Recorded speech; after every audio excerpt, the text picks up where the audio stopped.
যে ছেলেরা ফজরের সালাত কয়টায় হয়, যে মেয়েরা ফজরের সালাত কয়টায় হয় সেটাই জানে না, কিন্তু সকাল উদিত হওয়ার সাথে সাথে কখন তাদের প্রিয় দলের খেলা হবে তারা সেটা ভালো করেই জানে।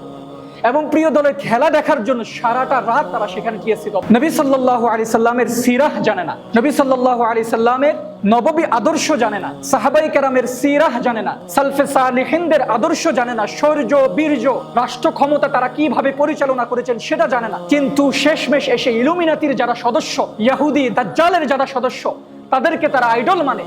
এই জাতির কপালে কখনোই নেতৃত্বের যোগ্যতা আসতে পারে না। নবী সাল্লাল্লাহু আলাইহি সাল্লামের হাদিস যদি সত্য মানেন, আল মারউ মা মান আহাব্বা, নবীজি বলেছেন যে যাকে ভালোবাসবে তার সাথে তার হাসর নাসর হবে। তিনি বলেন, তিরমিজি শরীফের হাদিস 755তম হাদিস, আব্দুল্লাহ ইবনে আব্বাস থেকে বর্ণিত হাদিস, তিনি বলেন সামা রাসূলুল্লাহ সাল্লাল্লাহু আলাইহি সাল্লাম ইয়াউমা আশুরা, নবীজি আশুরার দিনে রোজা রাখতেন এবং পাশাপাশি তিনি আমাদেরকে আদেশ করেছেন যে সুমু আত-তাসি' ওয়াল আশির ওয়া খালিফুল ইয়াহুদ, ইয়াহুদের সাথে তো সম্পৃক্ত হয়ে যায় যদি শুধু আশুরার দিনে রোজা রাখি আমরা। তাই তোমরা হয়তো নবম দিনে তোমরা একটা রোজা রাখো, নয়তো তোমরা 11তম দিবসে আরেকটি রোজা রাখো। তবে নবম দিবসকে নবী সাল্লাল্লাহু আলাইহি সাল্লাম বেশি উল্লেখ করেছেন গুরুত্বের সাথে, কারণ নবম দিবসের ব্যাপারে নবী সাল্লাল্লাহু আলাইহি সাল্লাম দুইটি হাদিস পাওয়া যায়। আরেকটি হাদিস হচ্ছে মুসলিম শরীফের হাদিস 2556 নম্বর হাদিস। এটিও বর্ণনা করে হযরত আব্দুল্লাহ ইবনে আব্বাস রাদিয়াল্লাহু তাআলা আনহু। নবী সাল্লাল্লাহু আলাইহি সাল্লাম বলেন, যখন তিনি রোজা রাখতেন, আব্দুল্লাহ ইবনে আব্বাস বলেন, যখন নবী সাল্লাল্লাহু আলাইহি সাল্লাম রোজা রাখতেন আমাদেরকেও আশুরার দিনের রোজা রাখার আদেশ করতেন।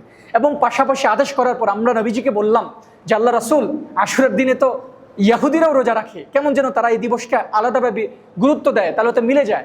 তখন নবী সাল্লাল্লাহু আলাইহি সাল্লাম বলেন, তাহলে তোমরা নবম দিবসেও একটা রোজা রেখে নাও। তাহলে আর মিলল না, ইহুদিদের সাথে মিলল না।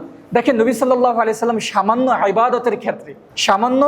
ইবাদতের ক্ষেত্রে রোজার ক্ষেত্রে ইহুদিদের সাথে যাতে সাদৃশ্যতা না হয় এই জন্য মুমিনদেরকে তিনি সংবেদনশীল করেছেন, তাদেরকে সতর্ক করেছেন। যেখানে ইবাদতের ক্ষেত্রে তিনি সতর্ক করেন, সেখানে বদ আমল, কুসংস্কৃতি, ইহুদিদের দেওয়া, খ্রিস্টানদের দেওয়া যে সমস্ত সংস্কৃতি আছে সে ব্যাপারে নবী সাল্লাল্লাহু আলাইহি সাল্লামের আদেশ এবং নিষেধ কতটা গুরুত্বশীল। কি যে এক উন্মাদনা চলছে আমাদের পুরো দেশের মধ্যে, যে দুইটা দল নিয়ে সবচেয়ে বেশি উন্মাদনা চলছে, আপনারা নিজেরাই দেখতে পাচ্ছেন। মানে ওই দিনটাতে আমি একটু টিএসসিতে গিয়েছিলাম, যেতে পারিনি। যে দিবসে কোন দিন সকালবেলা যে ছেলেরা ফজরের সালাত কয়টায় হয়, যে মেয়েরা ফজরের সালাত কয়টায় হয় সেটাই জানে না, কিন্তু সকাল উদিত হওয়ার সাথে সাথে কখন তাদের প্রিয় দলের খেলা হবে তারা সেটা ভালো করেই জানে। এবং প্রিয় দলের খেলা দেখার জন্য সারাটা রাত তারা সেখানে টিএসসিতে অপেক্ষা করেছে, প্রত্যেকটা কলেজের মধ্যে অপেক্ষা করেছে। মানে আমি ভাবি কি জানেন, হাসরের মাঠ কায়েম হয়ে গিয়েছে, প্রত্যেকটা মানুষ এমনি তাকিয়ে আছে, হাসরের মাঠ কায়েম, আল্লাহ সুবহানাহু ওয়া তাআলা বিচারপতি তার দিকে তাকিয়ে আছে। এবং তাকিয়ে থাকার পর তারা দেখতে পাচ্ছে তাদের আমলনামা শূন্য, কোনো আমলনামায় কোনো জমা নাই, আমলনামা নাই, শূন্য আমলনামা নিয়ে তারা তাকিয়ে আছে।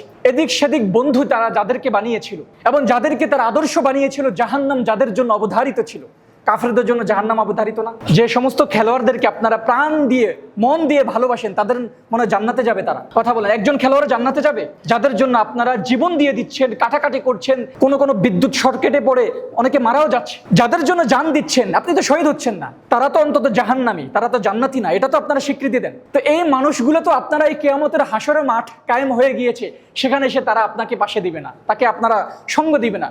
ওই যে দুনিয়ার বুকে যে কাঠমোল্লা বলে যাদেরকে ধিক্কার জানিয়েছেন, যারা আপনাকে বারবার বলেছে এই আপনি এই সমস্ত লোকদের আশেপাশে ভিড়বেন না, কারণ রাসূল সাল্লাল্লাহু আলাইহি সাল্লাম বলেছেন আল মারউ মা মান আহাব্বা, যে যাকে ভালোবাসবে কিয়ামতের ময়দানে তার সাথে তার হাসর নাসর হবে। এই যে আপনাদেরকে সতর্ক করেছে, এই লোকগুলোকে তখন আপনারা খুঁজুন যে আপনারা আমাদেরকে একটু আমলনামা দেন। হাসরের মাঠ, কারণ আপনার আশেপাশের বন্ধুরা সবাই তো ওই মেসি, নেইমার আর রোনালদোরই অন্তর্ভুক্ত, তাদেরকে ভালোবেসেছিল, কিন্তু তারা তো তাদের আমলনামার বিন্দু পরিমাণ আপনাকে দিতে পারছিল না। তখন আপনি কাঠমোল্লাদেরকেই খুঁজবেন, কিন্তু কাঠমোল্লাদেরকে আপনি খুঁজে পাবেন না, কারণ কাঠমোল্লারা তো ভালোবেসেছে কাদেরকে?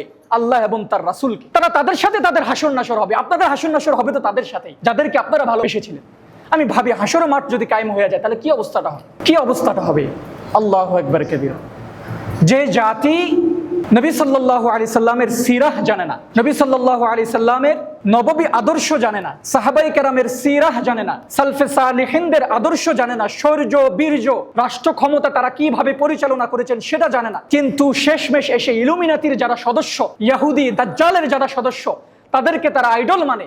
এই জাতির কপালে কখনোই নেতৃত্বের যোগ্যতা আসতে পারে না। এরা নেতৃত্ব শূন্য একটি জাতি হিসেবে তারা গঠন। এই জাতি যখন নেতৃত্ব পাবে তারাও ওই লাগামহীন ভাবে মানুষের উপর পৈশাচিকভাবে তারা নির্যাতন করবে। মানুষদেরকে দিক বেদিক তারা শূন্য গোয়াল যেভাবে দিক বেদিক মানুষ তাদের গোয়ালগুলোকে ছেড়ে দেয়, এইভাবে তারা তাদের আওয়ামদেরকে, তাদের প্রজাদেরকে দিক বেদিক ছেড়ে দিবে। তারা সঠিক একটা গন্তব্যের দিকে তাদেরকে পৌঁছাতে পারবে। এই যাতে সিরাহ জানে না, কিন্তু রোনালদো কোথায় কোন জায়গায় কি খেয়েছে, মেসি কোথায় কোন জায়গায় কার সাথে বসেছে, তার কয়টা সন্তান আছে, সাকিব আল হাসানের কার কয়টা সন্তান আছে, কোথায় কোথায় কি সে বসেছে, কোন রেস্টুরেন্ট তার আছে, কোথায় তার ব্যবসা প্রতিষ্ঠানের প্রত্যেকটা বিষয় তারা খবর দিতে পারবে। নবী সাল্লাল্লাহু আলাইহি ওয়াসাল্লাম কটা যুদ্ধ করেছে, কোথায় হিজরত করেছে, সাহাবায়ে কেরাম কোন সাহাবায়ে কেরাম ইসলামের ঝান্ডা সে ডান হাত দিয়ে তোলার পর ডান হাত কর্তনের পর বাম হাতে তুলেছে, বাম হাত কর্তনের পর এই থুতনি দিয়ে ধরেছে, বুক দিয়ে ধরেছে, বলতে পারবে না এরা। কিন্তু এরাই দাবি করে তারা রাসূল সাল্লাল্লাহু আলাইহি সাল্লামকে ভালোবাসে, এরাই দাবি করে তারা সাহাবায়ে কেরামকে ভালোবাসে, এরাই দাবি করে তারা মুহাম্মদ বিন কাসিমকে ভালোবাসে, এরাই দাবি করে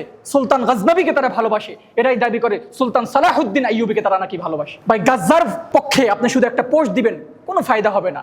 যে গাজ্জাকে যারা মারছে তাদের জন্যই তো আপনি কান্নাকাটি করছেন, যে গাজ্জাকে যারা মারছে তাদের পতাকা তো আপনি আপনার বারান্দার মধ্যে ঝুলাচ্ছেন। আপনি যদি মারা যান, আমি বলি আপনাকে, আপনি যদি মারা যান তাহলে আপনার ব্যাপারে কি স্বীকৃতি একজন ইমাম দাঁড়িয়ে দেবে আমাকে বলেন? আপনার বাসার দিকে তাকিয়ে বলবে সে হচ্ছে একজন আর্জেন্টিনার সাপোর্টার, এটাই তো বলবে। সে একজন ব্রাজিলের সাপোর্টার, এটাই আপনাকে বলবে। এছাড়া একজন ইমাম আপনার ব্যাপারে কি স্বীকৃতি দেবে আমাকে বলেন? যে আপনার জানাজার নামাজ পড়াবে, কোনো স্বীকৃতি নাই। স্পষ্ট যেটা দেখা যাচ্ছে, আপনি কি মৃত্যুবরণ করবেন? এই জন্য ভাই আপনি যদি আপনার সন্তানদেরকে না ঘুরাতে পারেন, অন্তত আপনি ঘুরে যান, অন্তত আপনি ঘুরে যান। নবী সাল্লাল্লাহু আলাইহি সাল্লামের হাদিস যদি সত্য মানেন, আল মারউ মা মান আহাব্বা, নবীজি বলেছেন যে যাকে ভালোবাসবে তার সাথে তার হাসর নাসর হবে। এখন যদি আপনি বলেন আমি নবীজিকেও ভালোবাসি, আমি এই খেলোয়াড়দেরকেও ভালোবাসি, তাই তো ভাই এটা তো দ্বিপাক্ষিক হয়ে গেল, দুই প্রান্তিকতা হয়ে গেল। যে নবীকে ভালোবাসেন সে নবী বলছে খেলোয়াড়দেরকে ভালোবাসো না, তা আপনি নবীকে কেমনে ভালোবাসেন? আপনার এই ভালোবাসার প্রমাণ কি হল? এই ভালোবাসার প্রমাণ হলো আপনাকে ভালোবাসি আপনাকে দেখানোর জন্য, বস্তুত আমি ভালোবাসি এদেরকেই। এই জন্য আমরা সকলে এগুলো দেখে ফিরে আসবো, এই উন্মাদনা থেকে ফিরে আসবো। মিলিয়ন ট্রিলিয়ন ডলার যেখানে খরচ হচ্ছে সেখান থেকে আমরা ফিরে আসবো। দেখুন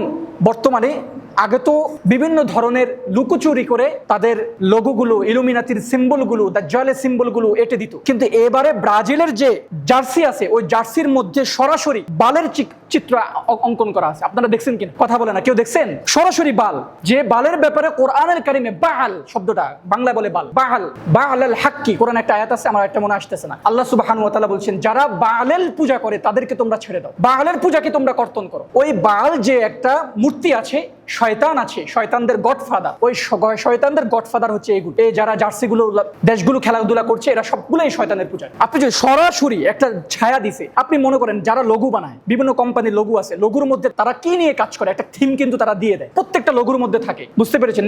নেচারও একটা লোগো আছে, নেচারও একটা, তারা নেচারের মধ্যে ন্যাচারাল যে একটা ভাইব আছে এটা কিন্তু লোগোর মধ্যে দিয়ে দেয়। এত বড় ইহুদি জাতি, খ্রিস্টান জাতি, এত বড় বড় কোম্পানিরা এখানে ইনভেস্ট করছে, তারা কি তাদের লোগোর মধ্যে, তাদের সিম্বলের মধ্যে এমন কিছু এঁটে দিবে না যেটা তাদের আদর্শ? কথা বুঝেন, এটা এঁটে দিবে না, দিয়েছেও তাই। এজন্য ভাই আল্লাহ সুবহানাহু ওয়া তাআলা এবং তার রাসূলের যদি উম্মত হয়ে থাকে, যদি আমরা হাসর নাসর তাদের সাথেই করতে চাই, অন্তত পক্ষে এই সমস্ত বিষয় থেকে আমাদেরকে বেরিয়ে আসতে হবে, এই সমস্ত আকীদা থেকে আমাদেরকে বেরিয়ে আসতে হবে। শুধু আপনি এটাকে বিনোদন বললে হবে না, এটা আকীদার সাথে সম্পৃক্ত, আপনার আদর্শের সাথে সম্পৃক্ত। আল্লাহ সুবহানাহু ওয়া তাআলা আমাদের প্রত্যেককে বুঝার তৌফিক দান করুন।